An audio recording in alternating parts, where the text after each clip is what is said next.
وسهلا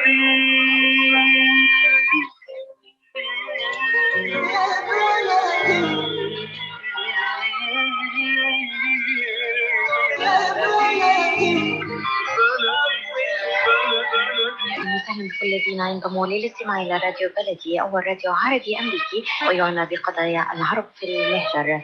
برامجنا في راديو بلدي كل يوم جمعة من 8 وحتى 9 صباحا في بث حي ومباشر عبر WNZK راديو 690 AM. صباح الخير بلدي، صباح الخير لكل مستمعينا. Welcome to Radio Baladi, the first Arab, Middle Eastern, and American simulcast radio show. Radio Baladi is broadcast every Friday morning on WNZK 690 AM from 8 until 9 Eastern Time on Good Morning Michigan. Our call-in number 248-557-3300. And now, stay tuned for the best radio talk show on Arab and American issues.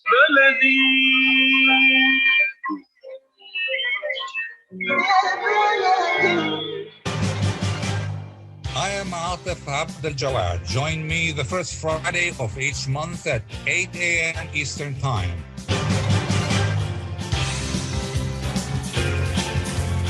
I will be discussing some of the most important issues and events in the Middle East live on America's Voice of the Arabs.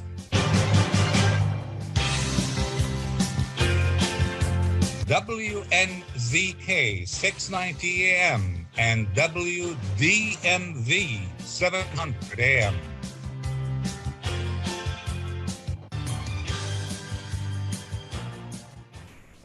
Good morning. Opinions vary as to who to blame for the eruption of war in Ukraine. Some people blame President Putin for his choice of military action and for his miscalculation. Others blame President Biden for not doing enough to deter Mr. Putin. In fact, they say Mr. Biden may have provided the grounds for Mr. Putin's miscalculation. In the next hour, we will discuss various questions related to the Russia-Ukraine crisis, including where the Middle East stands from it. We have with us a group of distinguished guests and experts. Professor Edward Joseph of the Johns Hopkins School of Advanced International Studies. Journalist Ray Hanania, a Chicago-based award-winning special correspondent for the Arab News newspaper. And in a few minutes, we will be joined, hopefully, by Dr. Abdel Majid Katranji, who is a political analyst and expert on the Middle East. Before we get started, I would like to remind our guests to be brief, as we have a lot to cover in the next hour. Also, we come to you not just on radio, but also on Facebook. So go to Facebook, go to the Facebook page of US Arab Radio, and you can watch us there on Zoom. My first question, I would like to have my first question to all my guests. Now, Dr.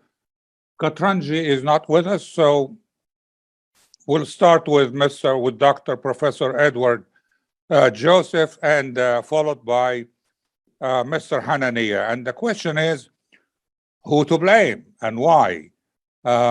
We have several parties to consider: President Putin, President Biden, Ukraine, or the president of Ukraine.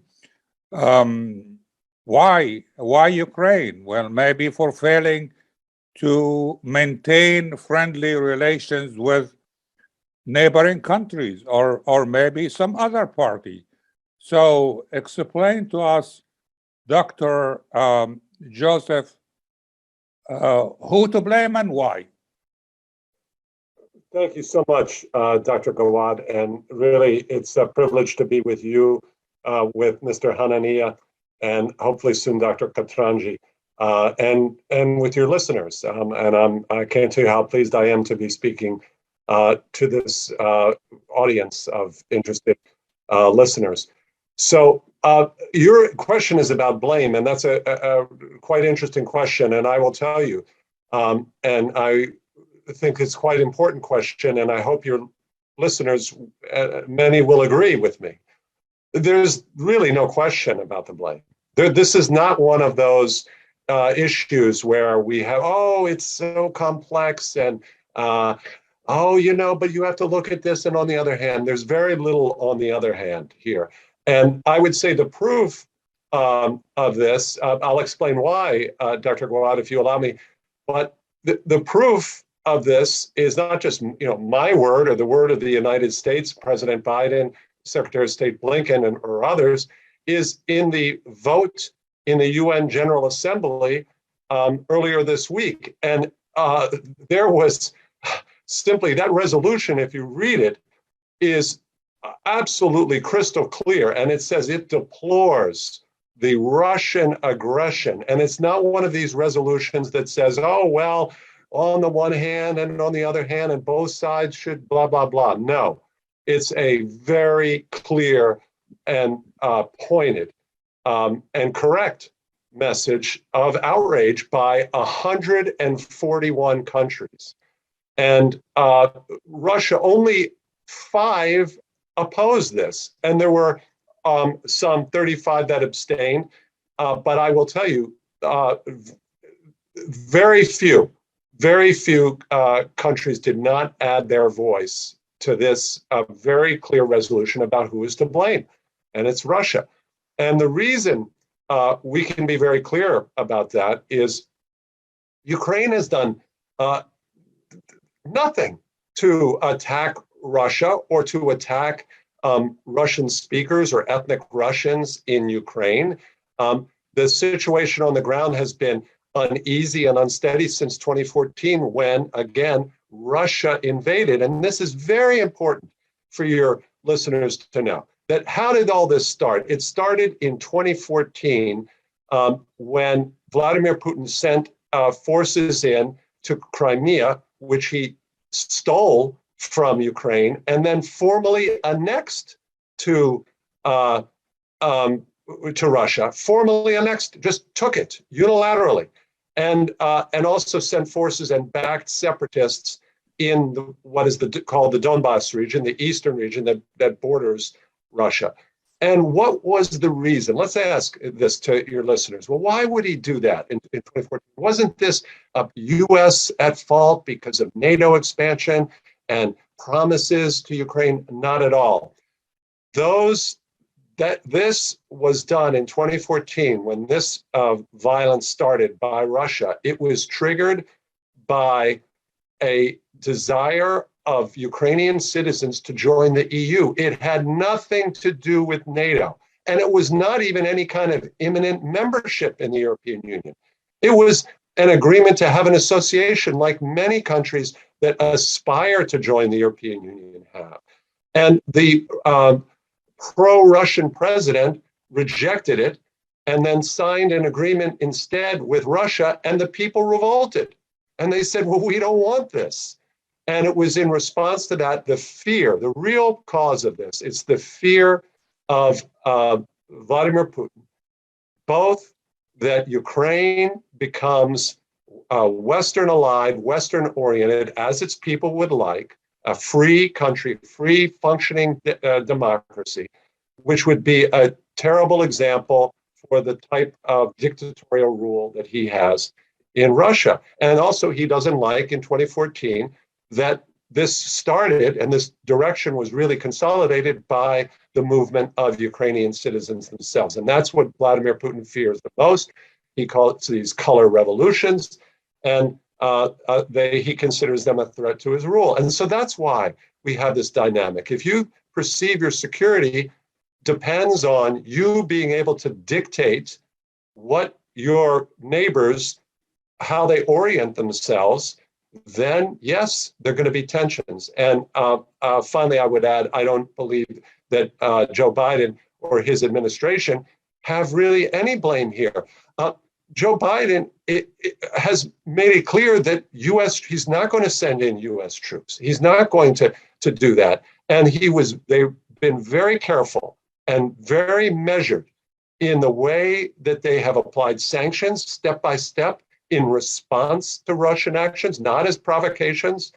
And same with the supply of weapons. It's been measured in that sense. And Dr. Gawad, you make a good point. Maybe, well, gee, could they have deterred Putin if they had given more weapons earlier? Well, then we would be sitting here and we would be saying, well, no, he's to blame because he poured the weapons in, and that gave Putin the excuse, and that's all it would have been. So I won't go any longer. You asked us to be brief. That's as brief as I can be in this summary, but looking forward to you and listening to Mr. Hanania and Dr. Gawad, your views as well, please. Okay, well, before I pose the same question to Mr. Hanania, I would just like to note that when Mr. Putin took Crimea, the US or NATO or the EU did nothing. Mr. Hanania, go ahead.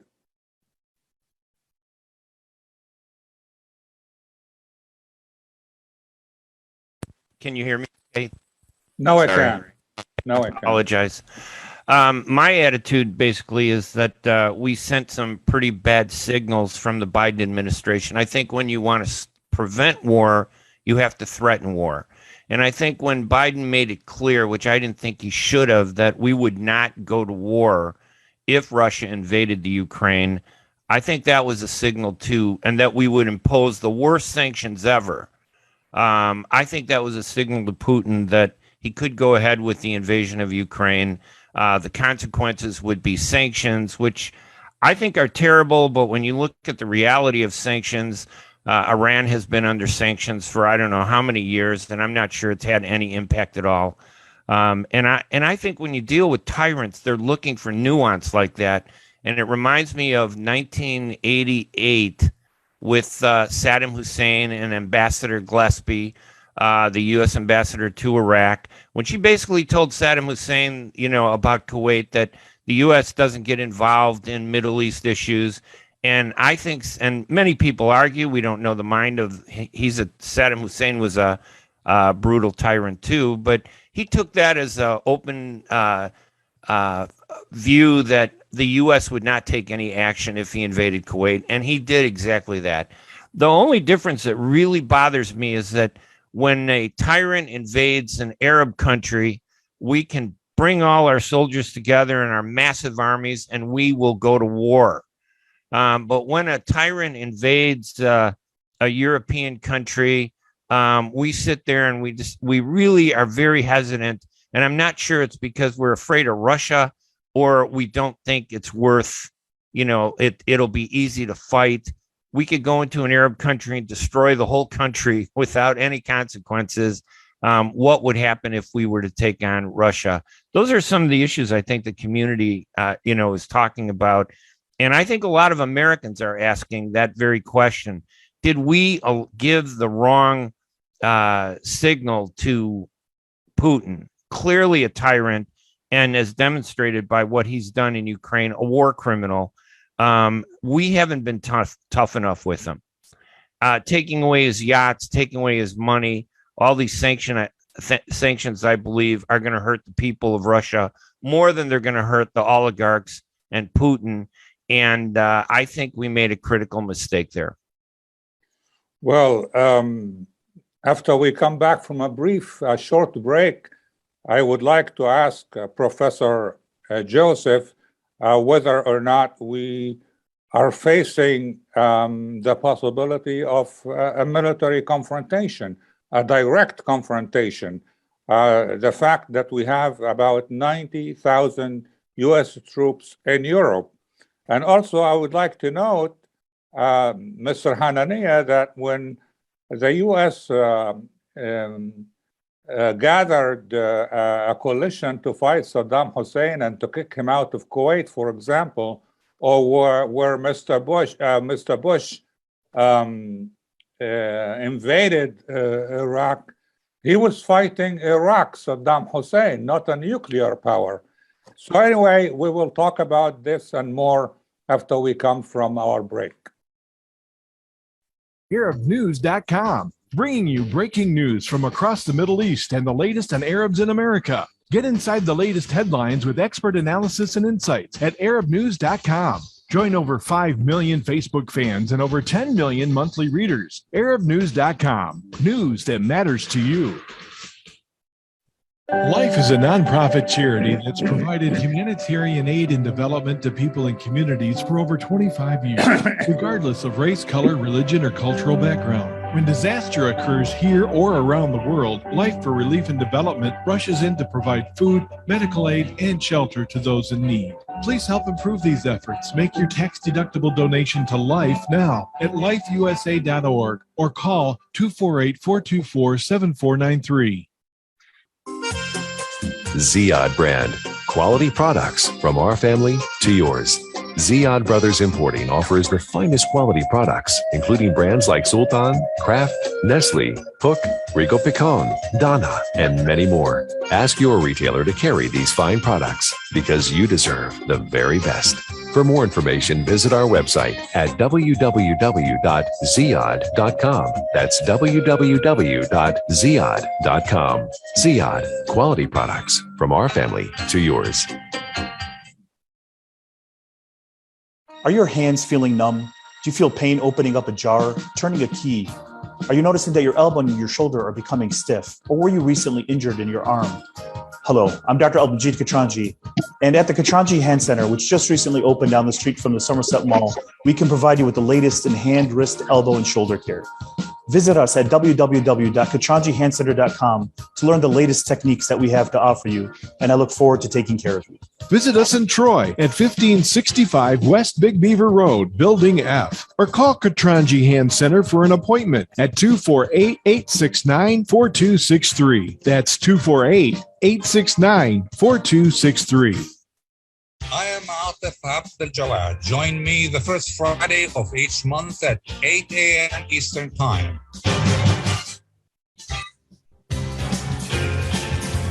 I will be discussing some of the most important issues and events in the Middle East live on America's Voice of the Arabs.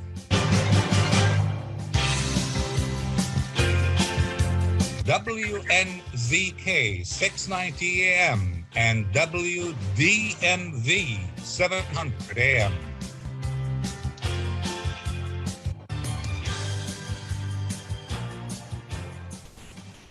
Welcome back to our discussion on Radio Baladi. We are debating the question of the war in Ukraine and who to blame, and trying to explain also where the Middle East stands from the war. We were just joined by Mr. Dr. Abdelmajid Katranji, who is a political scientist and expert on the Middle East. Let me go back to my question that I promised to ask Professor Joseph. Professor Joseph, according to the Department of Defense, as of late February, there are 90,000 U.S. troops in Europe in general, not in Ukraine, of course, but in Eastern and Western Europe.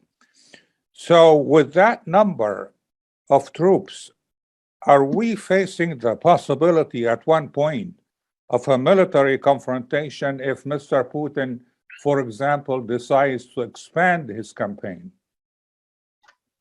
It's a very important question, Dr. Gawad. And not only are there those troops in Europe, the Biden administration has deployed troops since this crisis, as this crisis has erupted, to neighboring states of Ukraine to bolster their assurance about the U.S. and NATO defending them in case they come under attack from Russia.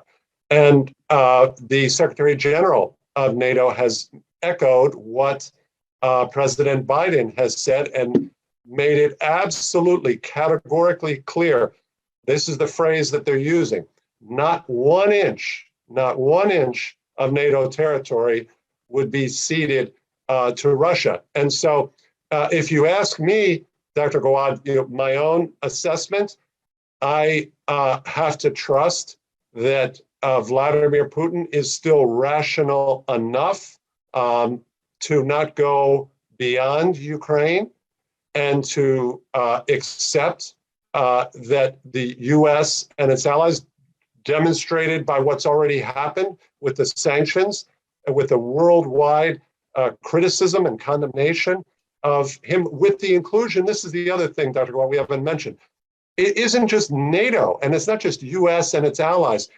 Neutral countries, typically the countries that do not get involved in these kind of things, countries like Switzerland and Singapore that try their best to completely stay out of stuff like this, have both joined on the side of the US and strongly against Russia. Switzerland has applied sanctions, and Singapore also clearly and openly joined in that critical UN General Assembly resolution. And I will point out two other things. Two other neutral states, Sweden and Finland. Finland with a border of Russia. They're neutral states. They're not members of NATO. Guess what they're doing? They're sending lethal military aid to Ukraine. So Vladimir Putin has to be completely isolated if he's not getting the message. And so my bottom line answer to you is I would estimate that it's relatively low, the chances of getting into a direct confrontation, because Russia would have to know by now that the US and its allies mean business. And it would be catastrophic. And nor are the US and its allies backing off from threats that Vladimir Putin makes, veiled threats about nuclear weapons, about putting his weapons on high alert. No one has been, people have been shocked and concerned by that, of how irresponsible Vladimir Putin is, but no one has really been deterred. So that's my answer to you, Dr. Gawad. Thank you. Dr. Katranji, how do you explain the abstention vote by the United Arab Emirates at the UN Security Council, and then the same country, the UAE, voted yes, switched its position at the UN General Assembly? They voted yes to condemn the Russian invasion. Well, I think there's one thing when you're discussing things at the Security Council level, because whatever gets debated at the Security Council level has a very unique phenomenon. You have the phenomenon of the veto. And so any relationship, and typically Security Council resolutions tend to carry a lot more weight in terms of the public perception of statements. So you've got the veto power of all the permanent members, right? So you've got the United States, England, France, China, and Russia. So by default, any measure in the Security Council was never going to see the light of day. And so therefore the abstention there is almost a neutral or deferential position. We saw the same behavior with regards to China. Mind you, China itself may likely face Security Council resolution issues as the matters of Hong Kong and Taiwan continue to percolate. So I was a bit surprised of China's unwillingness to vote on the side of Russia, given its larger geographic aims, very similar in argument and in scope to what the Russians are saying, because typically the areas that Russia creates disturbances in its border countries tend to be heavily populated by Russian transplants during the Soviet era. So we know this from Georgia, we know this from Moldova, and we also know this now from Eastern Ukraine. Russia legitimizes its behavior by having this pan-Russian argument. China tries to legitimize its behavior by having this Taiwan, Hong Kong, one China, one system, or multiple systems argument. For the United Arab Emirates, then, it's got to look strategically. It's got significant trade relationships. There's a significant presence of Russian industrial and economic forces. I think that the matrix of sanctions that were present at the time of the Security Council resolution did not have the intensity and the scope that happened within about 48 hours after the Security Council resolution failed to pass. So therefore, we saw UAE see that whether it votes for or against, UAE is a very economic-minded country. It's a business country. And so now it's switched in position, has no immediate impact on its economic interests, because the sanctions that have been imposed now would severely limit or curtail any relationship that the UAE would like to preserve or cultivate with Russia during this crisis.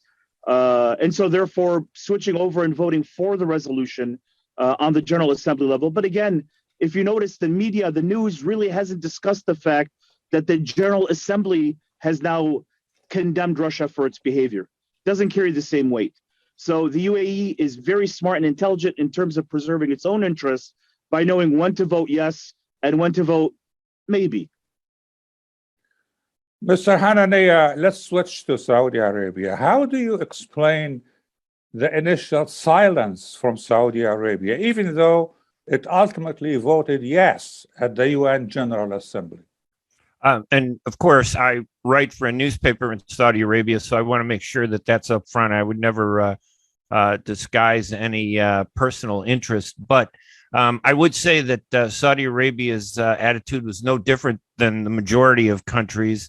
I didn't see a lot of countries stand up to denounce. In fact, several of the NATO countries are very hesitant to stand up and criticize Russia's violent rhetoric, Putin's violent rhetoric against Ukraine before the invasion. I think once the invasion started, everybody came into line. I always view the Saudis as being very pro-American, and they've supported us in many, many instances, in the past. What really concerns me, though, is the signals that we gave to Russia from the United States. I think the United States is operating from a very weak position. Our country's divided, so President Biden does not have the full support of the country the way George W. Bush had the support of the country in 2001 after the terrorist strikes against Al-Qaeda. I also think that one of the challenges we face is that we're seeing the reemergence of what I like to think, and of course, I'm older than most of you, I think, and I served during the Vietnam War. The domino theory was very, very significant at that time. And I think Russia is pursuing a new domino theory. He's taken over Georgia. He's taken over the Crimea. He's engaged in Syria. He has alliances that obviously much stronger than we ever thought with China. He went into Kazakhstan and caused trouble there. And now he's militarily invading Ukraine. I don't believe he's going to do the same thing with any NATO nation by sending tanks across the border to invade them. But I do believe what he's going to do is start sending insurgents into countries that are NATO run to cause disruption, to cause regime change. This guy wants to rebuild the Soviet empire. He's been in office for 22 years. We in the West have gotten so used to peace. We love it. It's been great. And we really are reluctant to let go of it, even in the face of a megalomaniac like Putin. And I think we need to be tougher. Even though he has nuclear weapons, we have nuclear weapons too. And I think if we had taken a much stronger stand to put fear of God in him, I think he would have hesitated. And I don't think we would have gone to war. I think we would have stopped it. And I want to echo Ray's position. The Middle East reacts in terms of policy to who is going to be the strongest player in the region. And up until now, Russia actually has been the stronger player than the United States. We look at its behavior in Libya with the Wagner group supporting certain elements that were against American interests. We're looking right now, even in Mali, I believe they're now leaning on some of the Soviet. And so even the French have now left that area. And intriguingly, it's Russian mercenary corps. They call it the Wagner group, but really it's an extension of the Russian apparatchiki of Putin, much like RT is, and extending that reach. And so these countries look at that and they look at America's behavior. We were quiet when Russia took over Georgia. We were quiet when Russia took over Crimea. We were really quiet when Russia behaved the way it did in Syria against Syrian civilians.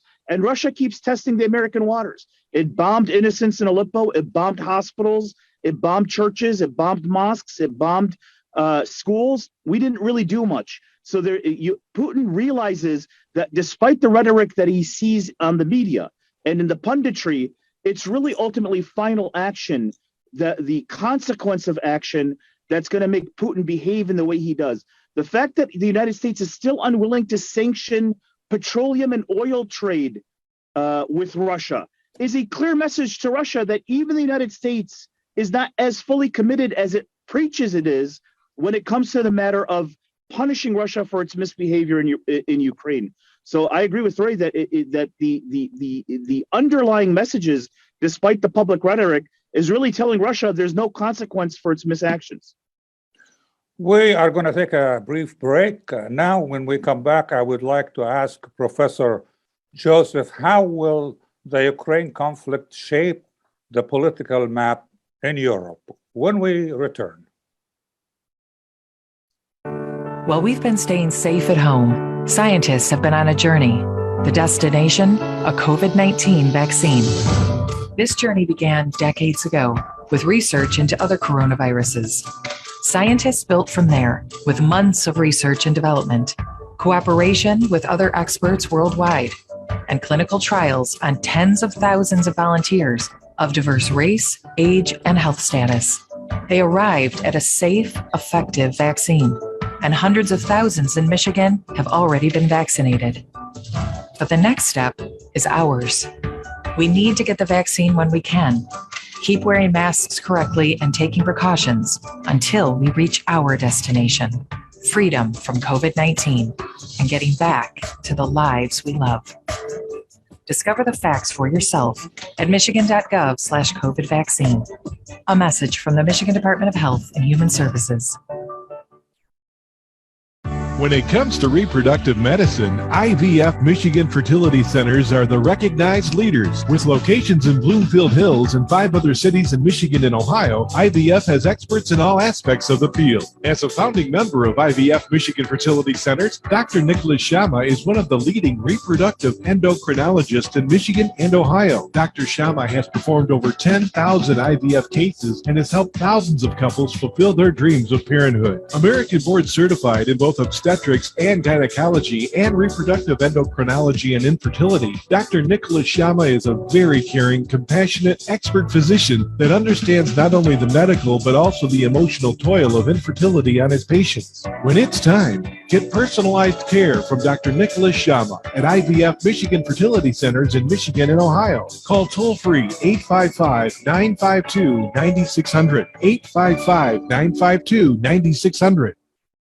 Get ready for an amazing experience at Ishtar Restaurant on 15 Mile Road in Sterling Heights. Enjoy excellent hospitality from owners Ali Al-Baghdadi and Fatty Bonham, serving the best in Mediterranean food. Try Chef Ali Al-Baghdadi's famous shawarma, the best Iraqi grills and food, and the best Arabic and international dishes. Dine in our authentic atmosphere or take out. Call 586-698-2585 or check us out on Facebook. Ishtar Restaurant practices all CDC guidelines and is open every day 11 a.m. to 10 p.m. Have an amazing experience today at Ishtar Restaurant, 3625 15 Mile Road, Sterling Heights.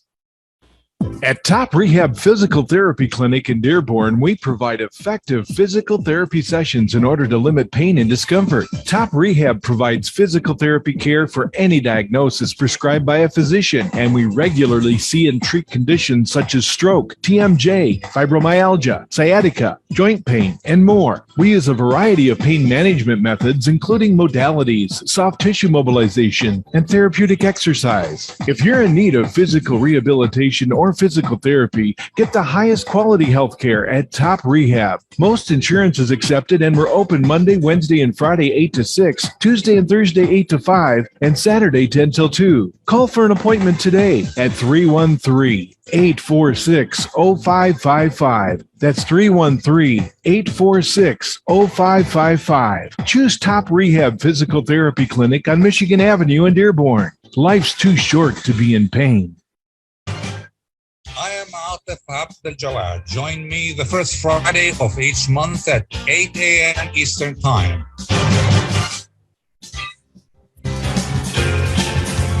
I will be discussing some of the most important issues and events in the Middle East live on America's Voice of the Arabs.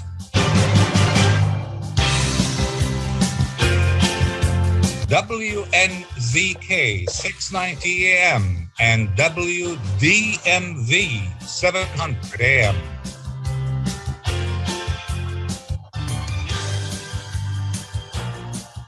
Welcome back to our discussion on Radio Baladi. We are debating the situation in Ukraine. And Professor Joseph, how will that conflict, the Ukraine-Russia conflict, shape the political map of Europe, including the possibility that Mr. Putin might be removed internally?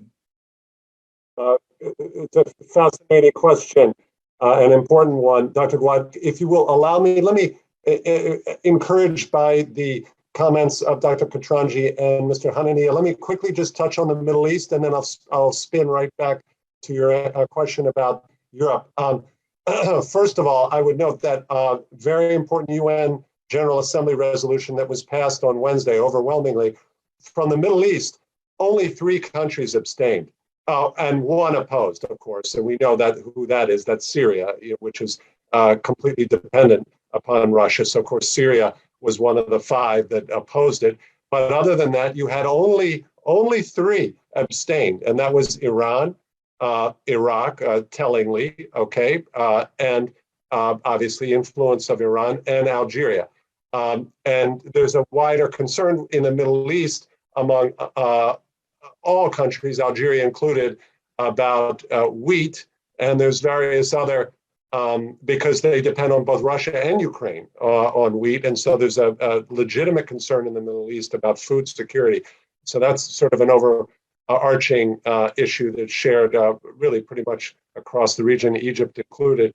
But you see only three countries other than Syria took even anything, even a neutral stance on this. The rest condemned it, and it's worth noting some of the remarks. Kuwait, in particular, in its comments stated, "We know how this feels because we were invaded in 1991." That's number one.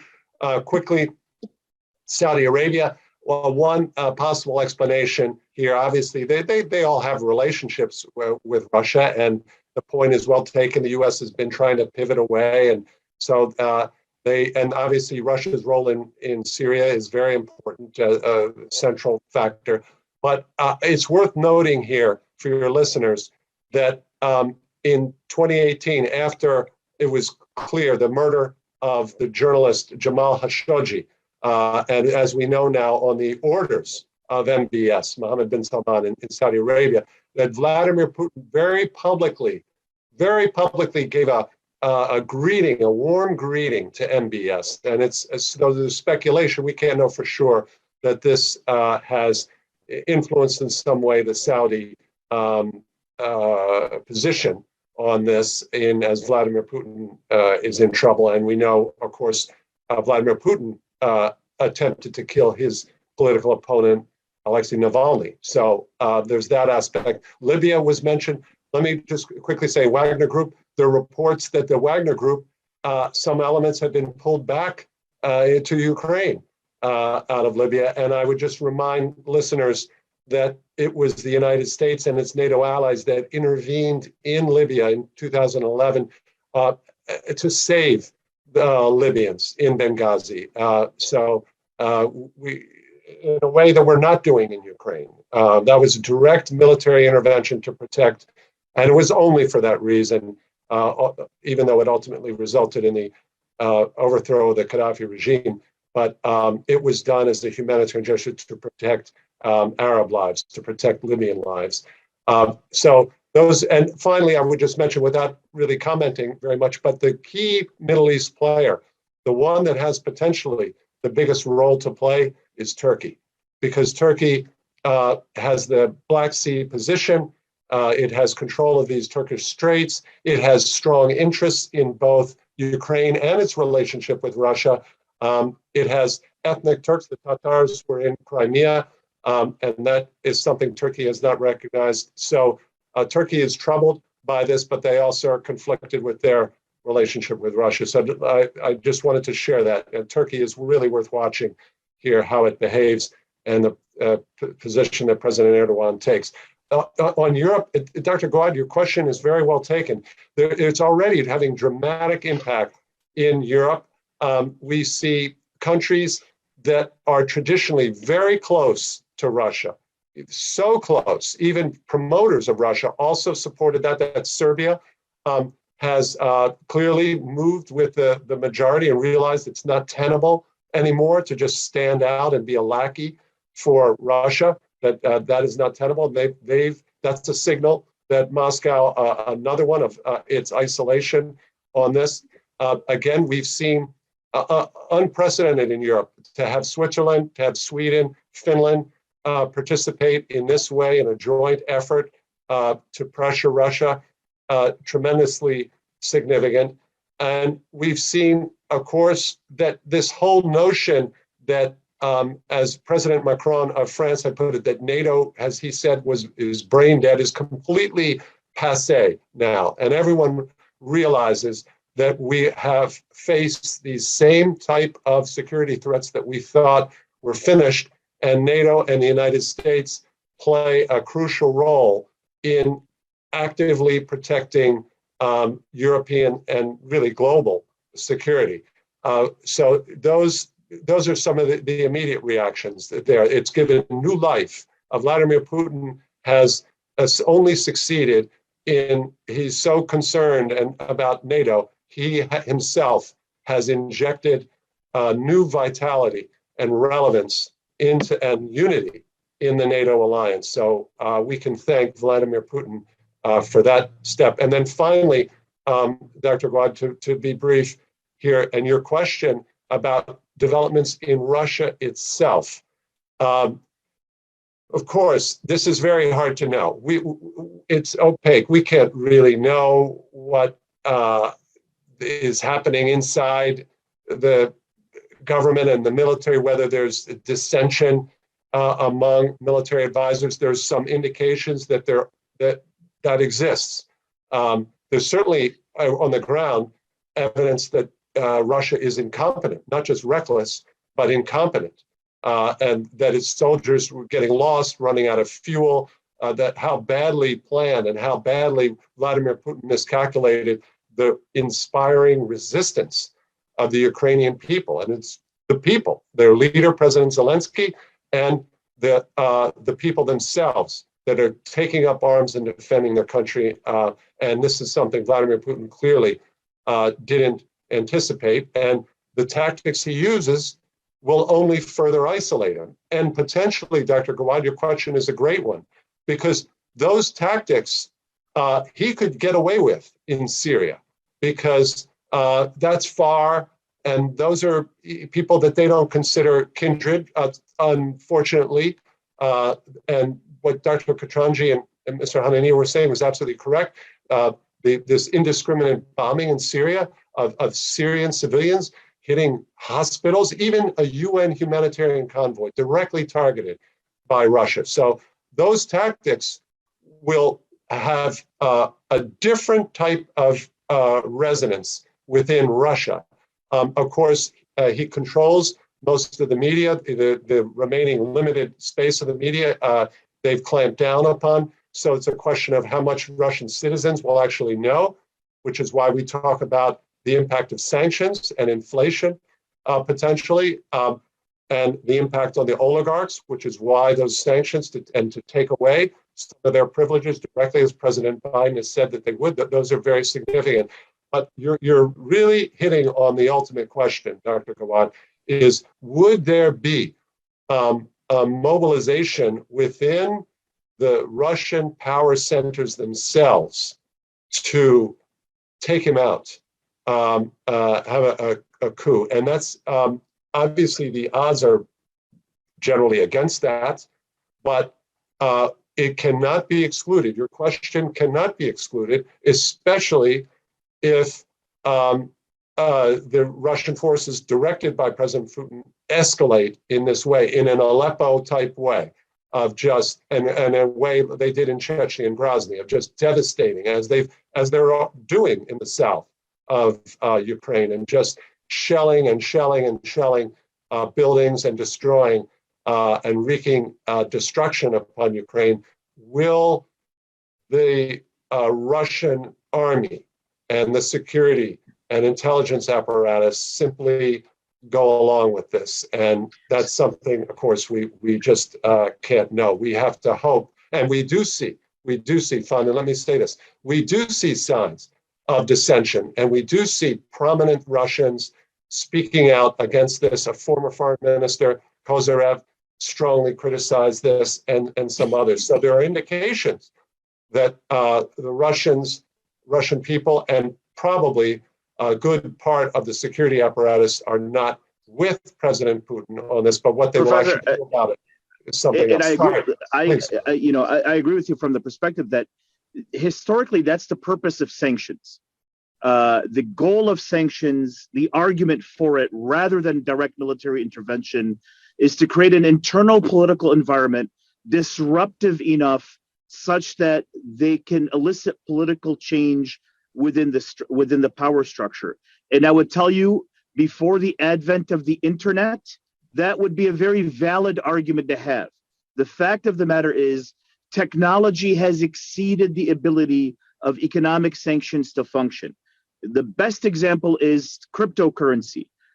Let's not deceive ourselves. Cryptocurrency is a tremendous tool. It's a decentralized system of transfer of funds. Obviously, we use the term cryptocurrency, but it's also called blockchain. There's other vehicles. You don't need to worry about trading on the open market. As a matter of fact, this is where now the discussion is talking about SWIFT, right? In the past, there was no SWIFT. There was the international banking system. But now that Russia is being isolated from the SWIFT code, which is actually not an action that a government can take, it's actually an action industry can take. Now, Ukraine is actually appealing to the CEO of Apple Computer to remove Apple services. There's extension to Google to remove Google services. Ukraine is now playing a new game in which it's recognizing that you're not actually going to countries to sanction Russia. You have to go to industry to sanction Russia. This will be an intriguing experiment to see will now appeal to industry, and industry sanctions now result or elicit at least some degree of behavior change, whereas opposed in the past, the economic sanctions really couldn't do anything. It's very tough to say, hey, look, as the United States, I'm going to ban this or that, when you also know that there are countries or companies, global companies with significant outreach that also have headquarters in those very countries that voted neutral or in opposition to any Security Council resolution or General Assembly resolution, et cetera, et cetera. So the sanctions argument, I would have said, if this was 1992, absolutely. Sanctions, devastating. But we've now seen in this post-era, sanctions didn't work against Saddam Hussein. Sanctions don't work against China for a lot of its behavior. Sanctions have never worked against the Assad regime. Sanctions aren't going to work against Russia.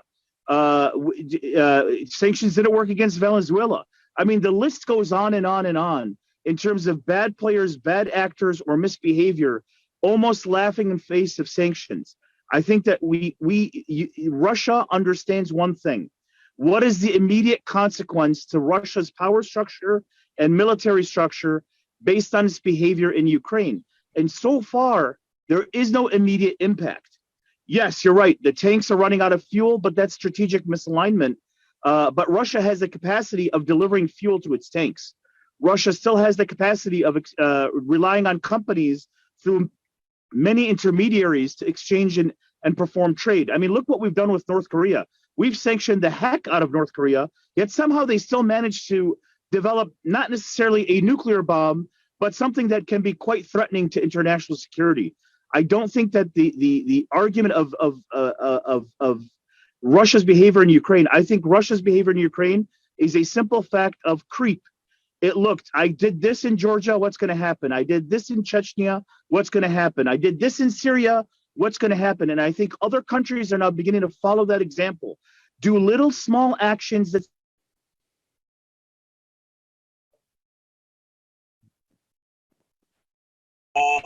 but for a lot of countries, they have the patience of waiting 15 to 20 to 25 years to execute these actions. We look at things from one election cycle to the next. right? From 2000 to 2002, 2002 to 2004, etc. The world doesn't work like that. The world actually says, hey, look, I can wait for a 5 to 10 to 15 year strategic plan. So I really think that we have to be looking at this crisis. I think it has a it's a significant action that a lot of the Ukrainians like to say this is 1939, not 1938, and I have to echo their sentiment.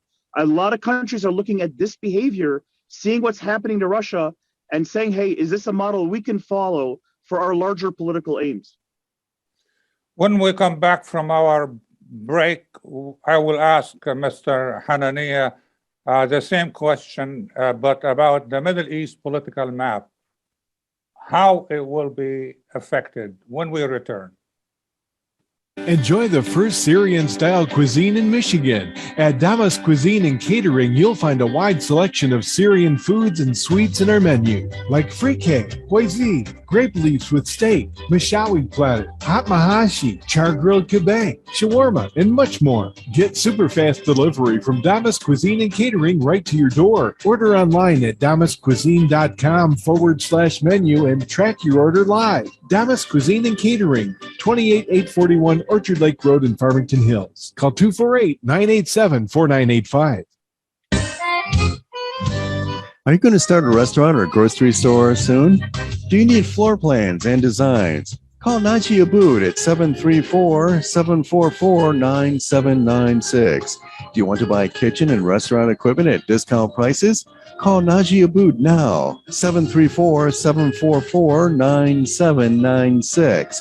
New Concept Products and Design, the trademark of kitchen equipment. 5% discount on all purchases of $75,000 or more. New Concept Products and Design, new location, 31185 Schoolcraft in Livonia. Learn more at www.newconceptproducts.com. Call Naji Abood, 734-744-9796. When you're looking for the best in optical care, Dr. Imad Nakash is your doctor to see. With years of experience and thousands of successful procedures performed, you can trust your eyes to Dr. Imad Nakash. See Dr. Imad Nakash and his professional staff for your eye care needs. There's 2 locations to serve you. In Hazel Park, call 248-336-3937. 248-336-3937. In Rochester Hills, call 248-299-3937. That's 248-299-3937. I am Atif Abdel Jawad. Join me the first Friday of each month at 8 a.m. Eastern Time.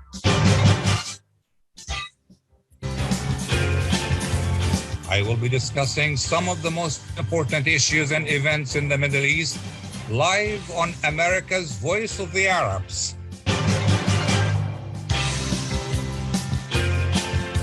WNZK 690 AM and WDMV 700 AM.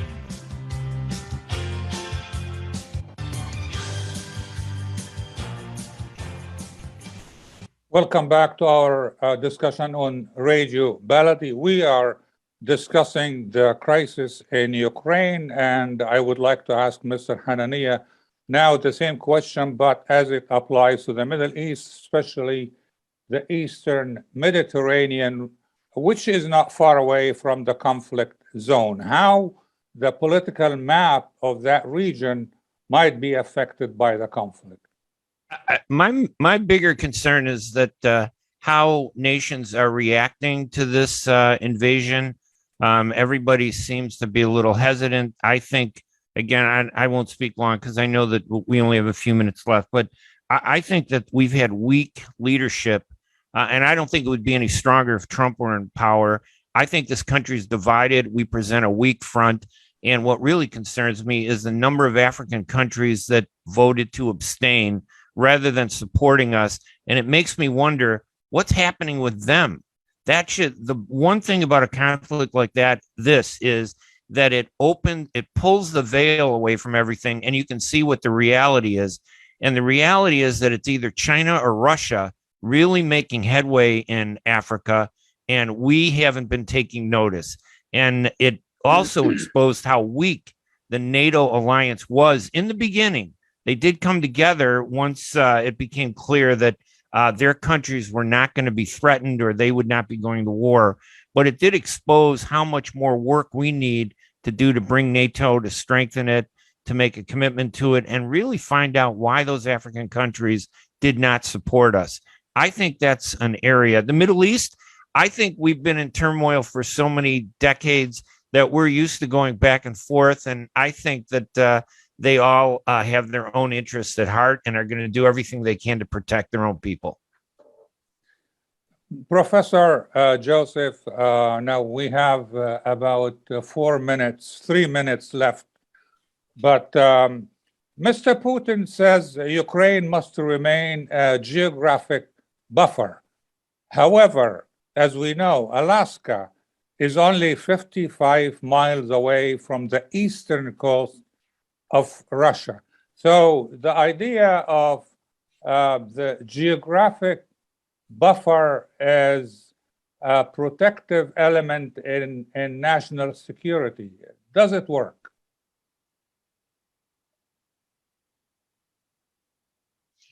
You're on mute. No, it doesn't work. And that is, and Vladimir Putin has basically destroyed that concept here, although he will try through military force to extinguish the will of the Ukrainian people. That's what your listeners here, we only have a couple minutes here, but this is really the most important thing for all your listeners to understand. What is this about in the end? Some geopolitics and chess match and all of this stuff and sanctions? No, it's about whether people have the right to choose the direction for their country. That's what this is about. We didn't promote this, and this is completely false. And I will point out that there are some strains in academia and in journalism that sort of promote this, that we are to blame. It's not true. It's not true. We didn't promote this. This is not some anti-Russian conspiracy whatsoever. In fact, it's the opposite. NATO and the EU, they have great concern about bringing Ukraine in. Many people, they think it's just corruption and a problematic country, and they know the issues with Russia. So it's completely false. The problem is, and the challenge is, that's what the Ukrainian people want themselves. And the question is, what kind of world do we want to live in? Do we want to live in a world where citizens are not allowed to freely choose how they want to orient themselves, that they have to be part of a sphere of influence, a Russian bloc, when they clearly don't want to be? And that's why our identity, and that's why your listeners, I really hope, Dr. Gawad, will stand with Ukraine and stand with the Ukrainian people. And that is ultimately, that's the question. They have the right to choose. And this is what's being taken away from them every day by these cluster bombs, these munitions, and by this disgraceful and reckless attack on a nuclear facility that could endanger all of Europe. And it would have implications, including for the Middle East. This is the kind of a menace that we're dealing with Vladimir Putin. And I hope that your listeners will join with other Americans and stand with the Ukrainian people. So, and I would say this, support the Biden administration's efforts to bring our allies and bring the world together and to stop this madman from his reckless. Professor Edward Joseph, we are running out of time. Thank you very much. Thanks to journalist Ray Hanania, and thank you, Dr. Abdelmajid Katranji, and I will see you again the first Friday next month. Have a good, great weekend. Thank you, everybody. Take care. Thank you so much. It's a privilege to be with you all. For a few good programs to serve their community.